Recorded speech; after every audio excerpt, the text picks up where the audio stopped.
A single missed beat in the ritual is all it takes to break the boundary between our world and the void. Tonight, as the cold frost spreads across the iron door, the Hollow Man comes to collect a long overdue debt. Lock your doors, keep your mind clear, and whatever you do, do not lose count. The heavy iron padlock snaps shut with a muffled mechanical thud that echoes through the narrow space.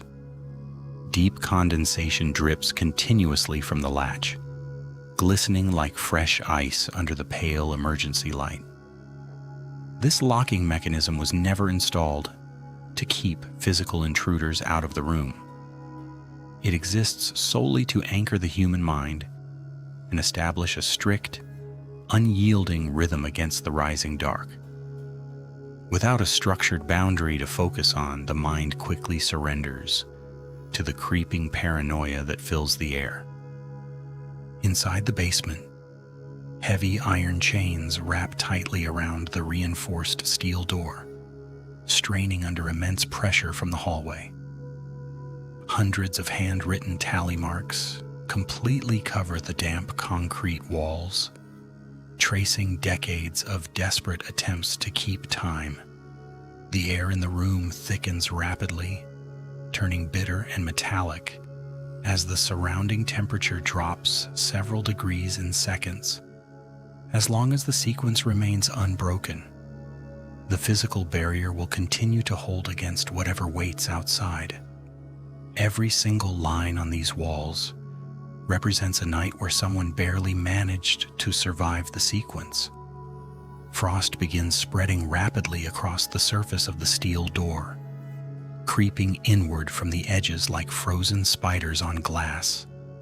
A thin gray fog leaks through the bottom seam, pooling along the floor and clinging tightly to the leather of my boots. The rapid onset of this unnatural chill indicates that the entity has already crossed the outer yard and is standing directly on the threshold. He is arriving far earlier than the previous night, actively testing my ability to react under intense pressure. The cold radiates through the concrete floor, numbing my feet as the fog slowly rises.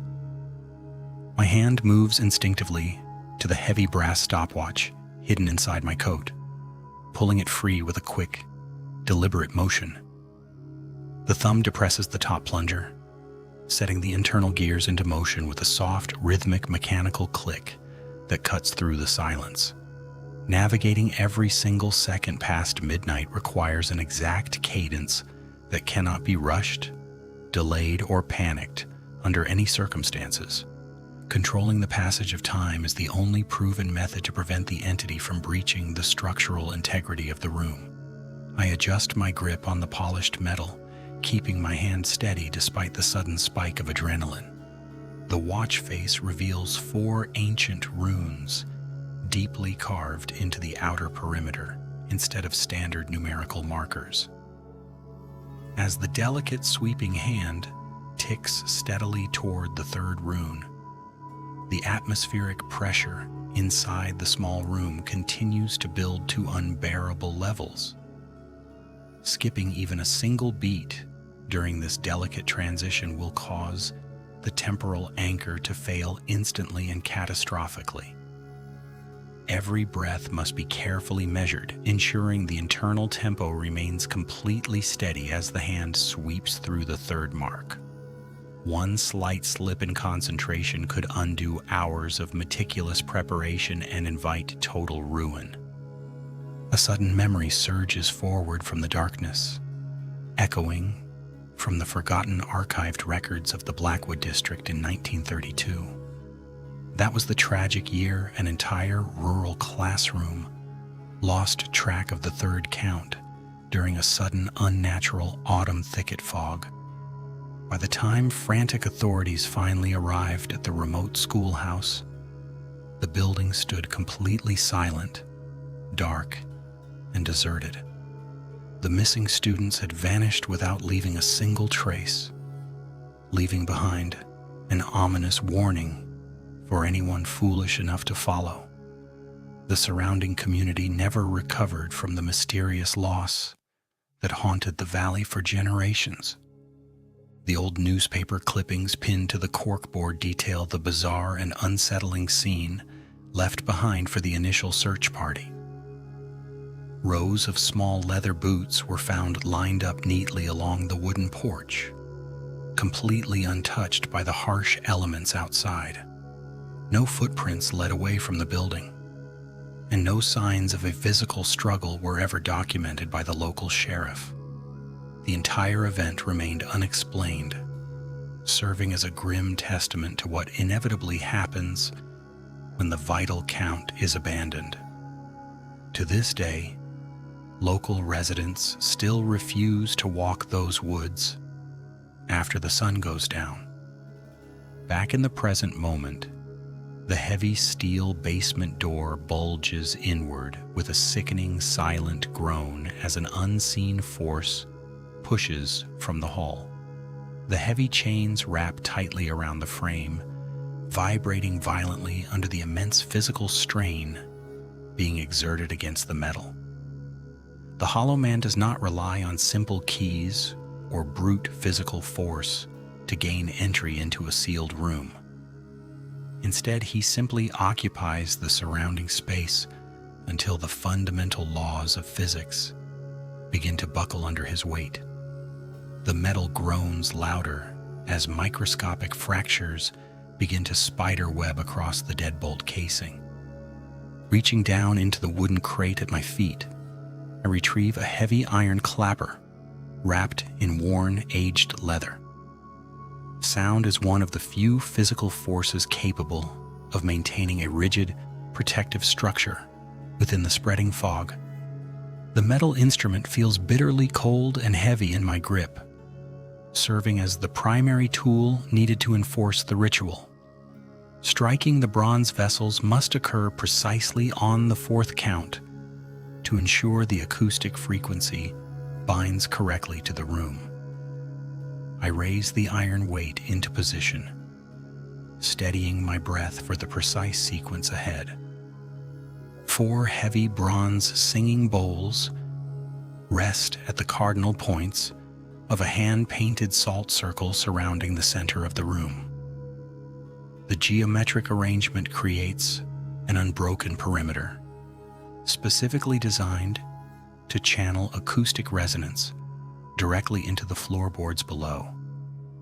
As long as the vibrations travel in a continuous, uninterrupted circuit, the physical barrier remains completely impassable to the entity.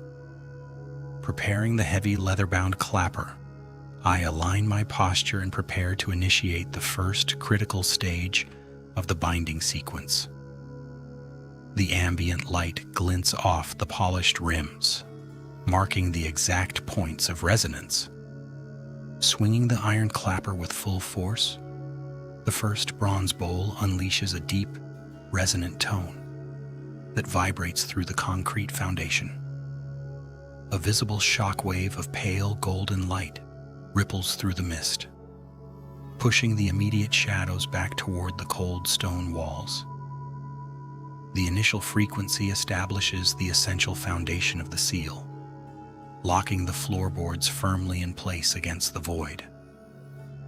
1 count is complete, but the resonance must be maintained without a single second of interruption to prevent a collapse. The hum echoes in my chest, steadying my racing heart as the air vibrates. Turning sharply toward the second vessel, the clapper strikes the resonant metal with a decisive, heavy blow that sends a second wave crashing through the room. The thick layer of frost coating the steel door begins to recede rapidly, melting into dark trickles of water that run down the frame. The threshold stabilizes pipeline momentarily under the immense weight of the sound, halting the entity's forward progress through the doorway. 2 counts are secured, forcing the creeping fog to retreat back into the pitch-black shadows of the hall. The room feels marginally warmer as the secondary barrier locks into place. Suddenly, a terrifying manifestation begins taking shape directly inside the salt circle, completely bypassing the reinforced steel door entirely. A tall, faceless shadow rises smoothly from the cold, concrete floor, its form twisting like black ink, dissolving in clear water. The entity does not always cross the physical threshold from the outside. It can germinate directly from the darkness already present within the room. Panic threatens to break my fragile focus as the looming shadow grows larger, reaching forward with elongated, shadowy fingers. The temperature plummets instantly, catching in my throat as I choke back a scream. Lunging frantically across the salt circle, I swing the heavy clapper toward the third bowl, just as a needle-thin shadow touches my wrist.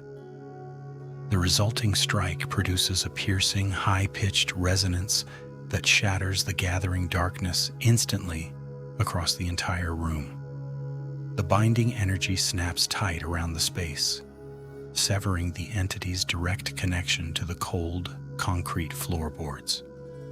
3 counts are locked in place, holding the intruder rigid and paralyzed in the center of the acoustic wave.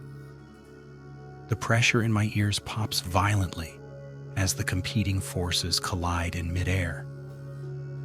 The shadowy entity twitches violently as the continuous acoustic vibration tears mercilessly through its unstable physical form. Its outer edges break apart into thousands of dark, fluttering ash moths that disperse rapidly into the surrounding cold air. Without a stable frequency to inhabit, the supernatural manifestation cannot maintain its cohesive shape inside the active resonance field. The acoustic force successfully disintegrates the physical threat before it can complete its lethal descent toward me.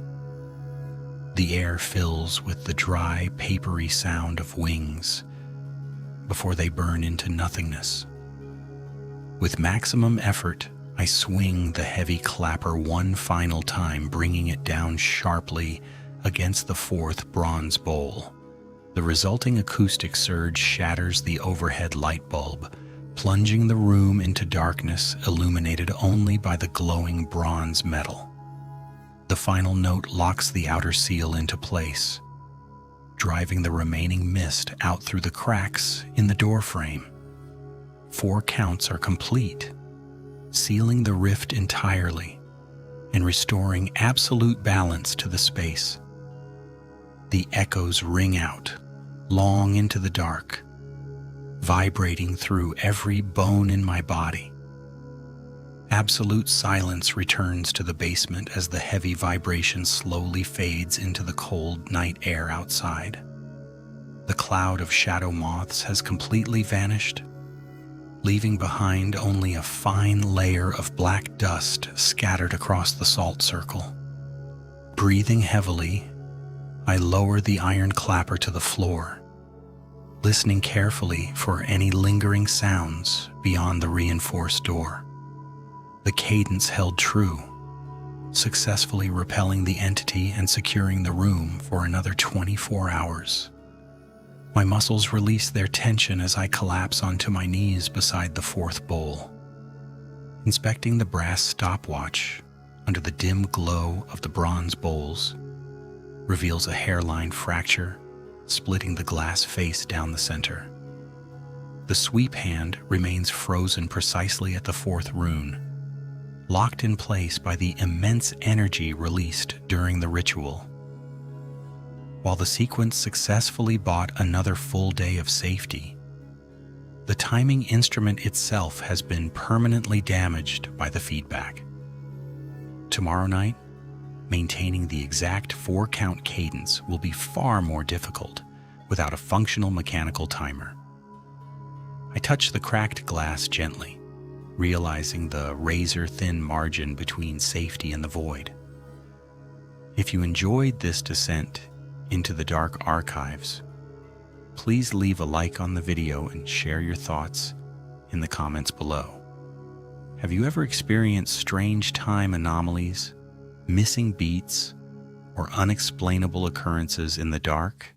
Tell us your story in the comments section to help expand our paranormal investigation records.